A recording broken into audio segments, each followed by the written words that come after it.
agree. When you're inside, and I work at a rehab, that's where I teach. They're in a safe little bubble. You know what I'm saying? And I've seen situations where individuals were terrified to leave because they didn't know what to do with themselves once they got out in the free world. So there's a definite difference. But once you get the drugs out of your system and once you have the tools, it's time to learn how to use them. And if you let that fear engulf you, you're not going to go anywhere. Yeah, that's a complete waste of your time, effort, and energy.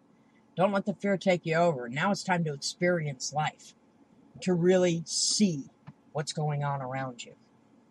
All right, next up, time to prepare, refine, and understand all the aspects of self-care. This is our reminder, AJ, just saying. Mm-hmm. Once you're out of treatment and start getting into a routine, it's highly suggested that you look at the recovery plan that was created during treatment. The process of preparing and refining your plan of recovery is an ongoing basis and will change as you progress in your recovery and as things unfold in your life. If there's one important thing that you need to remember during this critical first few weeks of recovery is not to overload yourself. During this early period of recovery outside the treatment facility, you will certainly feel overwhelmed with not only resuming your family, work, or school obligations, you'll also be contending with triggers of your environment. Anything to add before I get into the self-care regimen? When you get out of recovery, the first thing that you should do is seek aftercare recovery. And that's the only way that I know how to put it. You know, go to meetings, get yourself a sponsor, and get involved in after rehab programs. Like we try to tell everybody, recovery is not just about stopping the addiction, or stopping the abuse, because the addiction is still there. And if you're what we call a dry drunk or a dry druggie, all you've done is you've stopped taking the drug or stopped drinking, but you haven't started to live yet. You really need to open up your eyes and start to live, because the compulsion is still going to be there for you to drink or drug. And part of your aftercare is reminding you that there's a whole lot more out there, and to remind you the cravings will pass, and there's a whole lot more to the aftercare that you really need to embrace. Right, AJ? Yeah, you have to address the mental aspects because there are definitely two phases of recovery. There's the physical phase where you stop using, you stop putting the things in your system. And then you have to take care of the mental aspect of it, which is why you did what you did. According to SoberNation.com, there's 6 things to do. Ready? Mm-hmm. In evaluating your self-care regimen, you will realize that self-care goes beyond eating right and exercising. On her website, Soul Warriors, life coach Liz Connors lays out 6 categories of self-care. I'm going to list them because you and I both need it. First up is physical. Care for your body. Everything from sleep to sex to seeing the dentist. Physical care. Next up, emotional. Care for your feelings. Acknowledging and processing feelings. Changing distressing situations. Third, mental. Care for your mind. You know, like reading the interesting new book, meditation, games, challenges, Reiki, whatever you're going to use. The spiritual side is number 4. Care for your spirit, a worship community. And it doesn't have to be a church. It can be any cause greater than you. Like right now with the Pulse tragedies, if you want to do gun advocacy, you know, anything that gets your heart. And nature. Just go out in nature and enjoy every bit of beauty on this earth. Number 5 is social. Care for your relationships. For instance, the friends who get you. Family time. Maybe lunch with your coworkers. The social side. And then, of course, the last step is the practical side. Maintenance care that supports your life. It could be financial, housekeeping, making sure that you register your car, those other obligations. That's maintenance for you to get by day to day. Anything to add to that? You just have to take care of you. And everything about you. Yes, join the human race. It's time to start to enjoy life instead of it being hijacked by your addiction. When you're just starting your recovery journey outside of treatment, these categories seem like a lot to remember. It is important to remember that the life skills and relapse prevention education you underwent during your time in rehab cover these self-care categories. As you continue to grow into your sobriety, you'll be able to know which of the above categories you are strong in and which ones you need to add. Will you know what tomorrow brings? The obvious answer to that is no, but in a way that can work to your advantage. Some of the greatest discoveries that you will make in your life are those that are unexpected. When you open yourself up to the possibilities of whatever is out there for you, you will see that areas in your life need to change. AJ? In my opinion, it's all about doing your own inventory and deciding on what's best for you. What's important to you? Because the truth of the matter is you can't put anything above your recovery. And if you're not doing things that are going to make you feel better about life, then you are on a one-way street going nowhere. You'll head right back to relapse. You have to dig into your mind. And sometimes you have to change people, places, and things. But you need to do whatever it is that you need to do to maintain your recovery, period. After going through rehab and learning these skills and finding out how many people were actually harmed by your actions, it should be a start to the road ahead.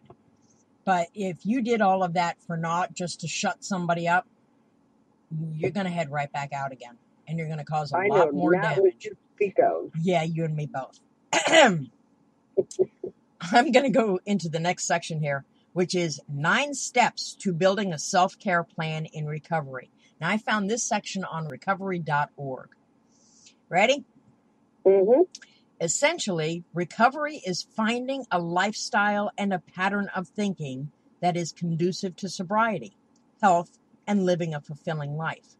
For many, it's also a lifelong process. I know it is for me, and I'm clean almost 29 years, and it's still lifelong, because the older I get, the less energy I have, and the more I look for my speed. AJ? Yeah. I feel you on that. I really, really do. And if I don't keep my mind where it needs to be, it's not long before my mind starts to wander. And I do still get that stinking thinking. And people just automatically assume that the longer we stay clean and sober, it just sort of goes away. No, it doesn't. The difference between early recovery and now is we spot the pitfalls. And we can we can try to change it as quick as it hits our head. We try to get out of it. That's the difference between early recovery and when you've got a couple of years behind you. You spot it. You understand, oh, no, that's not a path I need to go down. But in early recovery, you might not spot it so quickly. That's the biggest difference. All right. Building a recovery plan. Although most treatment programs provide aftercare services, such as referrals to community resources, individuals in recovery are ultimately responsible for their own lives. Support is important, but self-care is essential. In the end, we are responsible for our own happiness and sobriety. Oh, get it. No two people are the same, and it's important to create a self-care program that works for you and you alone.